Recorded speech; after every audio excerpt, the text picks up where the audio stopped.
Hello everyone.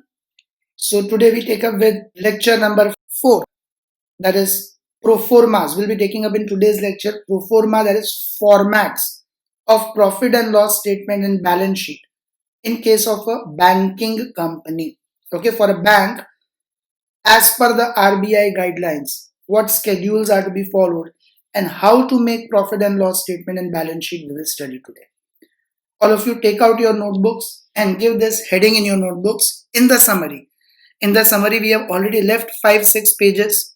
So in that summary, all of you give the heading Proforma of profit and loss statement and balance sheet. I repeat, in the summary, all of you give the heading Proforma of profit and loss statement and balance sheet. Okay. First, we take up with the formats of balance sheet. So within that, first give the heading Proforma of balance sheet. Heading would be given as balance sheet of ... bank limited as on 31st March ... All of you give this heading in your notebooks. Wherever required, you can pause the video and write it down. I will not be repeating in the lecture again and again that pause the video and write it down. I will just explain you the entire format. Okay. So wherever required and you feel you have to write it, you can pause the video and note it down, and then you can play the video again. So give the heading balance sheet of ... bank limited as on 31st March. The format would be in these manner. So total 4 columns are to be prepared. First column will be of particulars. Second column will be of schedule number. Now what are the schedule numbers? Like in company final accounts, we used to have the column of note number. Same way here we have the column of schedule number. Because balance sheet and P&L is to be made as per the scheduled, okay, as per the schedules given by RBI. In fact, in the types of banks also you have studied scheduled bank and non-scheduled bank. Scheduled bank are those ones which are registered with RBI, and majority banks in India have to be registered with RBI. So they have to follow the schedules given by RBI. That schedule number will come in the second column. And third and fourth column will be of amount and amount. So all of you pause the video and make this format for one page. I repeat, make this format for one page. Particulars, schedule number, amount and amount. All of you can pause the video and make this format. Now, first, I will explain you the complete format of balance sheet. Okay. Each and every item in the balance sheet, I'll explain you in brief what does it include. In detail, we will see the contents in the next lecture again. So next lecture will also be devoted in understanding the proformas. Okay. And at the end of the balance sheet, once the format is completed, I will give you a trick, a technique to remember the items of balance sheet. When we solve the questions, 2-3 questions you practice with that technique, then automatically you'll remember the formats of balance sheet. But I'll give you that technique at the end. So first we understand the things, all of you. I suppose you all would have paused the video and made the format by now. Now first in the balance sheet, like we used to have in company final accounts, equity and liabilities. Okay. Here we will have capital and liabilities. I repeat, like in company final accounts, we used to have the heading equity and liabilities. Here you will have the heading capital and liabilities. So give that heading in your notebooks. Now, first thing what we will record in that is capital. Capital will be like share capital. Okay, if it is a limited bank, shares are offered to the public, then we will mention so many equity shares of so many face value each. And if it is a non-public company, it's a closely held bank. In that situation, we'll just write the capital introduced in the bank. But majority banks in India these days are also a limited company. They have issued the shares in the public. So it will be mostly share capital, where we will write how many equity shares are there of what face value. Now schedule number will be 1. So we'll be making the working note separately for the schedule, and details of all that share capital, authorized capital, issued, subscribed and paid up capital, then shares forfeited, calls in arrears, all those details we will be showing in schedule number 1 in the workings separately. Then second, all of you write down reserves and surplus. Not a new term for you. All the kinds of reserves and surplus, like general reserve, profit and loss account balance, sinking fund, development rebate reserve, Statutory reserve. In case of banks, we also have statutory reserve. Okay, that we'll see in detail later on also. But compulsorily, bank has to transfer certain percentage of profits to statutory reserve. Statutory means as per the statute, law, it is compulsory. Okay, we have seen that in amalgamation also, statutory reserves to be maintained. So that all will come in reserves and surplus. And its schedule number will be schedule number 2. Okay, all of you must have written that. And wherever required, I repeat, you can pause the video and write it down. Third item in capital and liabilities will be deposits. Now, what are these deposits? See, understand, when we deposit the money in the bank, which are the various types of accounts we can open in the bank? I repeat, I'm asking you, which are the various types of accounts we can open in the bank? For households, we have savings account. For business, we have current accounts. And you can also invest and block the money for fixed period of time in time deposits or fixed deposits. So that deposits which we place with the bank, for us it is an asset, but for the bank it is a liability. Whenever we go to withdraw the money, they have to pay it back to us. That deposits will come as third number of liability. So what will this deposits include? Savings account, current account, and fixed deposit account. Just for your understanding, we'll be seeing all these things in detail again. But capital and reserves and surplus are very simple. We have been doing it in past also. Wherever a new term come across, I'll explain you very much in detail. Otherwise, I will go in brief. Okay, so deposits will include savings account, current account, and fixed deposit account. Schedule number will be 3. So all of you write schedule number 3. And whatever I have mentioned, if you want, you can write that in bracket. Like deposits, you can mention in bracket to understand deposits would include savings account, current account, and fixed deposit account. Then fourth number of liability would be borrowings. Borrowings means if the bank itself has taken loan, maybe from RBI, from other banks, if bank itself has issued debentures in the public, then that will also come in borrowings. If bank has borrowed money from International Monetary Fund, foreign banks, then whatever money is borrowed further by the bank, a long-term borrowing kind of a thing, that comes in borrowings. So like we used to have debts, we used to have loans. Okay, for a normal business, what is considered as a loan, bank itself doesn't call it as a loan because they give the loan. So bank calls it as borrowings. Borrowings means loan taken by one bank from outside people. So that will be schedule number 4. And last, fifth liability would be other liabilities and provisions. Other than first 4, all other liabilities, generally current liabilities kind of things, all that will come in other liabilities and provisions. So other liabilities and provisions would include items like outstanding expenses, pre-received incomes, rebate on bills discounted. We studied is a pre-received income. First lecture of this chapter, rebate on bills discounted. That was a pre-received income. Even that will come in other liabilities and provisions. Provisions like proposed dividend, provision for tax, all the kinds of provisions will come in under the heading of provisions. So other liabilities and provisions would be schedule number 5. And then we would get the total of capital and liabilities. Okay. So once again, 5 liabilities are there. Which 5 liabilities? Capital, reserves and surplus, deposits, borrowings, other liabilities and provisions. Trick will come at the end, so wait for that. Next, in continuation further, all of you now give the heading assets. After capital and liabilities, the second category is assets. Okay, this is all formats we make in vertical form now. First asset will be cash and balance with Reserve Bank of India. Okay, whatever cash bank keeps with itself, because when you deposit the money in the bank, you can go and withdraw anytime. Bank has to keep some cash for that. Bank cannot tell you that whatever you have given us, we have invested.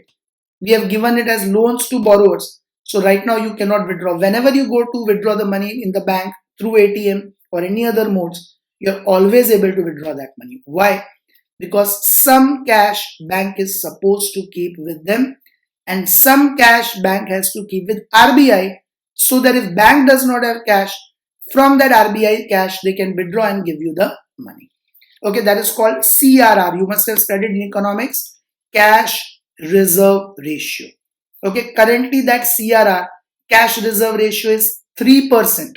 I repeat, Currently, the CRR ratio is 3%.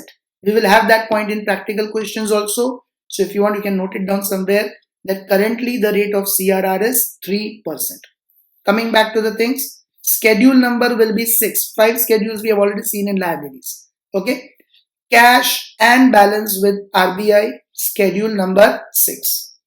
Second item of asset will be balance with banks and money at call and short notice. Normally, even banks maintain balance with other banks also, so that in time of need they can withdraw the money from that bank also. So if suppose HDFC Bank has maintained some amount with the Bank of Baroda, then that will come in balance with banks. Okay. If HDFC Bank has maintained some bank balance with ICICI Bank, then that will come with balance with banks. Banks also maintain bank balance in foreign banks. That will also come in balance with banks. Now, what is this money at call and short notice? See, suppose you have deposited 50 lakh rupees in the bank. Now you go one fine day and want to withdraw 40 lakhs from the bank. I repeat, 40 lakhs. It's a very big amount. Bank may not be having that much funds at that point of time because they have given it as further loans and advance. They have invested that money somewhere else. Even if that 3% CRR is considered, maybe bank is not able to give you that money instantly. Okay, bank may be able to give you that money next day. Okay, but then you want the money immediately, and bank cannot say no to you. Okay, bank has to give you that money because you have bank balance of 50 lakhs in the bank. You want 40 lakhs from that. Bank cannot deny the same. Now what will bank do? In this situation, two banks come into transaction with each other. Let us say HDFC needs 40 lakhs. They have 30 lakhs, but 10 lakhs is deficit. And Bank of Baroda is having surplus money of 10, 15, 20 lakhs with them. These banks will come into transaction with each other. If you have an account with HDFC, you need 40 lakhs and bank has only 30 lakhs available. They will borrow 10 lakhs from Bank of Baroda. Okay.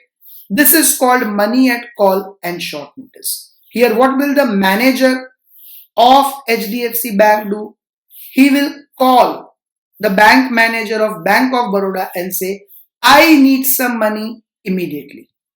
It's a win-win situation for both. Why? Because Bank of Baroda is having surplus money, HDFC is having deficit. So surplus money of BOB also gets utilized where they will earn interest. The rate of interest earned on this is called call money rate. And HDFC's need also is fulfilled. And why do these banks help each other? Because today if HDFC needs money, then Bank of Baroda also knows that tomorrow it may also need money and may have to call the manager of HDFC to get the same. So these banks always help each other. And obviously it's only short-term time because HDFC has liquid investments which it can sell and get the money back also, but that will take at least 1 day period of time. But it has to pay to its customer immediately. So it borrows the money from Bank of Baroda just for 1 day and then pays interest also to Bank of Baroda for that 1 day. Next day it would liquidate its investments, get that 10 lakh rupees and repay it back to Bank of Baroda.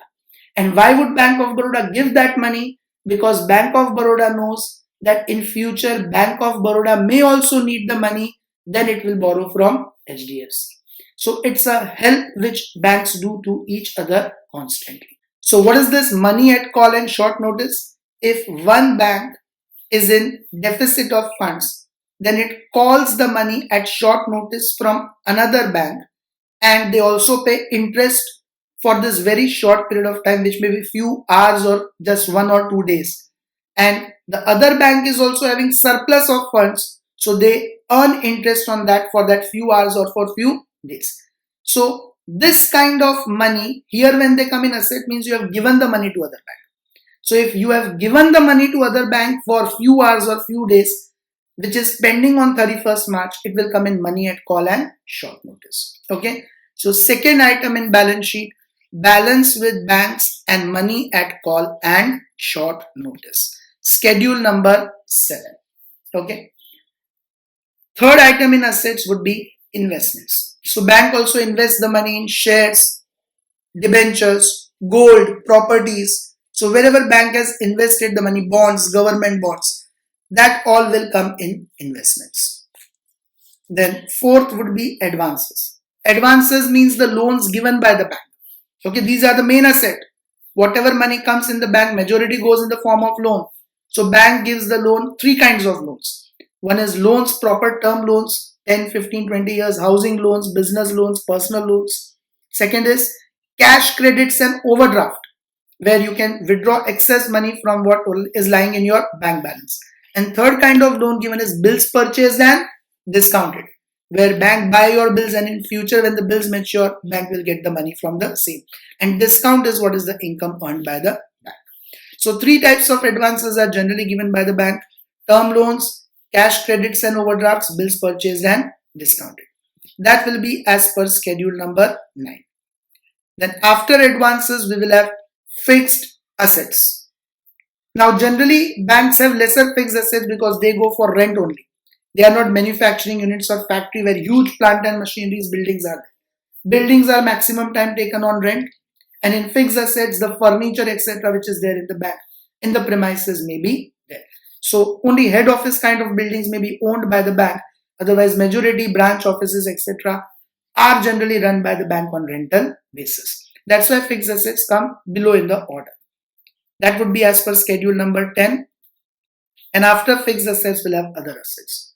So all the subsidiary assets which cannot fall in 1, 2, 3, 4, 5 category will come in the category of other assets. Generally, they will include current assets, items like outstanding incomes, prepaid expenses, income tax advance, etc. Okay, TDS deducted, etc. One thing to be noted here, we'll see in detail later on. So gold is considered as an investment by the bank, but if the bank has purchased silver, it would come in other assets. Note this down somewhere. If bank has purchased gold, it will come in third item investments. But if bank has purchased silver, it will come in sixth item other assets. Though these items we will see in detail later on, but this you can mention it somewhere. Gold is coming in investments, silver will come in other assets. That will be as per schedule number 11. Okay. And then we'll get the total of balance sheet. Below the total of balance sheet, we will have contingent liabilities as per schedule number 12. We used to have this contingent liability in company final accounts also. Contingent means uncertain liabilities. So if any guarantee is given by the bank, it is an uncertain liability. We'll see them in detail. Okay. Incomplete contracts, we have studied earlier. Preference shares issued by the bank. Arrears of dividend on cumulative preference shares.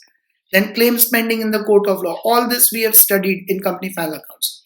Same contingent liabilities will come over here. And separately we will write bills for collection. Bills for collection means what?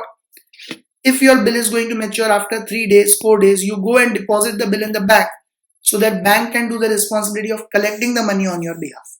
So if on 31st March any bills are there for collection, then bank mentions it below the balance sheet just so that they can remember in next 3-4 days they have to collect these money on behalf of customer. They are neither liabilities for the bank nor assets for the bank. They are just giving a service to the customer where they are collecting the bills of the customer on their behalf.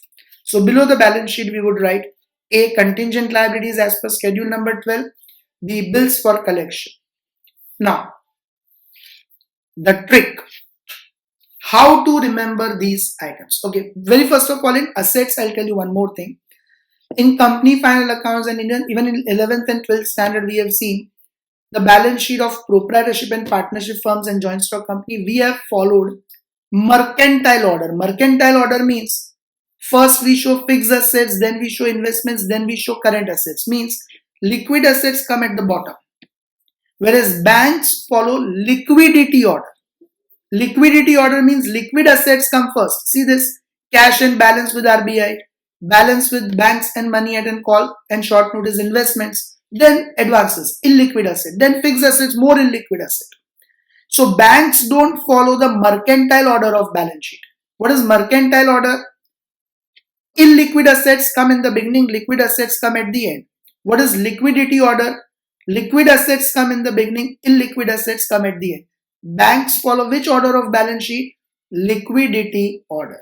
Okay, so liquid assets are shown in the beginning and illiquid assets are shown at the end. But how to remember all these liabilities and assets, because it's a different format? All of you will remember this statement. Give the heading in your notebook, trick to remember the balance sheet format. I repeat, give the heading in your notebook, trick to remember the balance sheet format, and write down cash reserves. You can see this bag of cash, so it will help you in remembering it. Suitcase of cash. Cash reserves deposited with Bank of CBI is a finest option. Remember this statement. If you remember this statement, all the items of balance sheet are covered in the same. What statement you remember? Cash reserves deposited with Bank of CBI is a finest option. Pause the video and write it down, and then I'll tell you the full forms of the same. Cash reserves deposited with Bank of CBI is a finest option. I hope everyone would have written it. Otherwise, pause the video and write it down.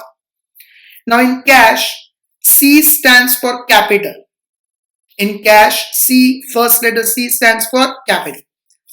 Reserves entirely is the second item in liabilities we studied.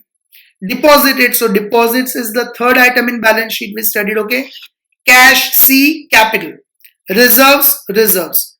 Deposited, deposits. Then with is just a conjunction, nothing stands for that. Bank B, borrowings. Okay, bank B, borrowings. Are you all clear with this?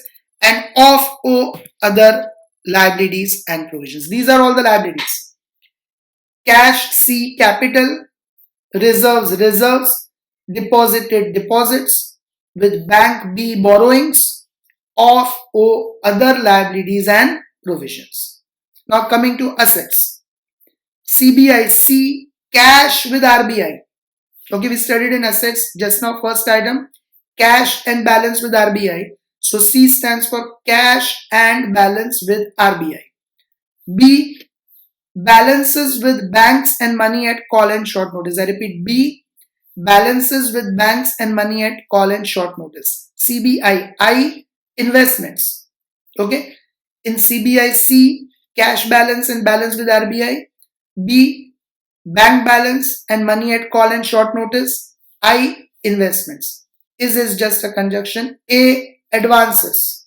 Okay, A stands for advances. Finest, F, fixed assets. Finest, F, fixed assets. And option O, other assets. Once again, CBI, C, cash and balance with RBI. B, bank balance and money at call and short notice. I, investments. A, advances. Finest, F, fixed assets. Option O, other assets. So how will you remember the format of balance sheet, everyone? Just one statement. Cash reserves deposited with Bank of CBI is a finest option. Cash C, capital. Reserves, reserves. Deposited, deposits. With Bank B, borrowings. Of O, other liabilities. Now CBI, C, cash and balance with RBI. B, bank balance and money at call and short notice. I, investments. Is A, advances. Finest, F, fixed assets. Option O, other assets. So this will cover the entire format of balance sheet. Now all of you give the heading in your notebooks. Proforma of profit and loss statement. Give this heading in your notebook. Proforma of profit and loss statement. Give the heading profit and loss statement of ... for the year ended 31st March ... Same columns, particulars, schedule number, amount and amount. Now in profit and loss statement, no trick is there because very limited items are there. Okay, 2 incomes, 2 expenses. So no shortcut is required. Okay, all of you pause the video and make this columns.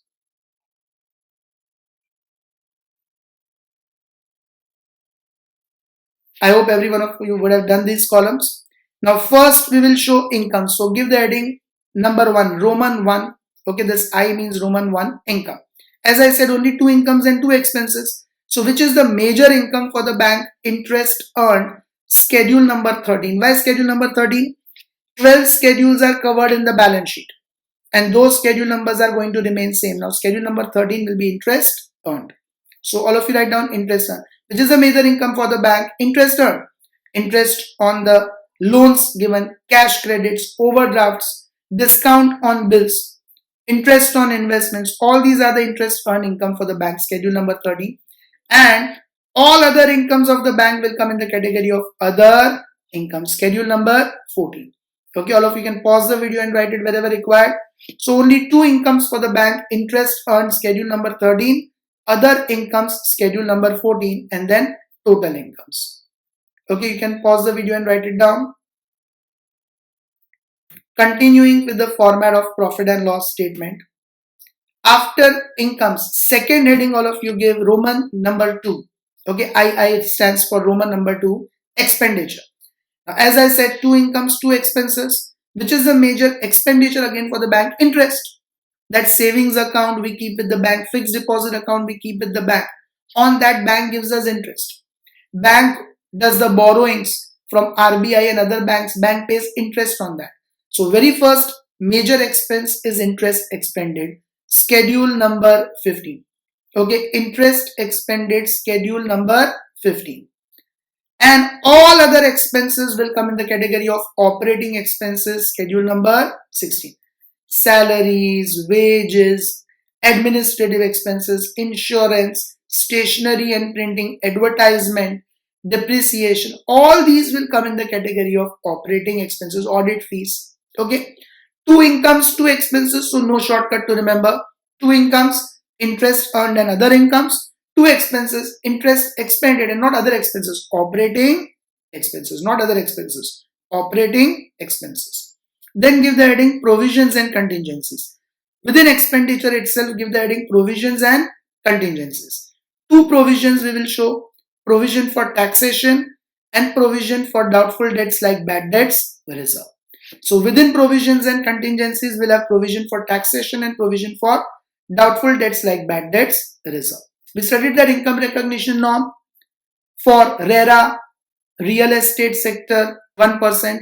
Then for RERA, our residential 0.75%, for other advances 0.4%, for agriculture and SME 0.25%. Then we studied substandard and doubtful assets also. All that provisions will come in provision for doubtful debts or bad debts reserve. Okay, so very simple format of P&L so far. Part 1 is income, two incomes: interest earned, other incomes.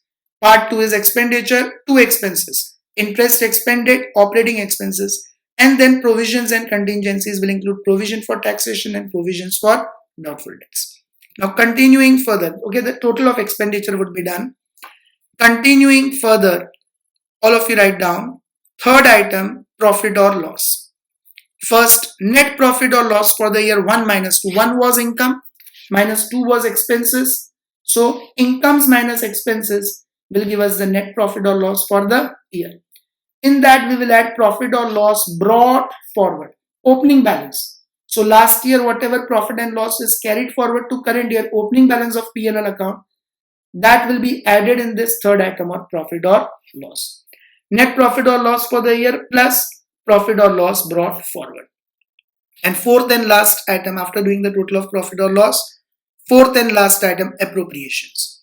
What all appropriations will come first? Transfer to statutory reserves. Just now in reserves and surplus, I discussed with you that banks have to transfer certain percentage of profits to statutory reserve, compulsory. Statutory means compulsory reserve. So what is that? 25%.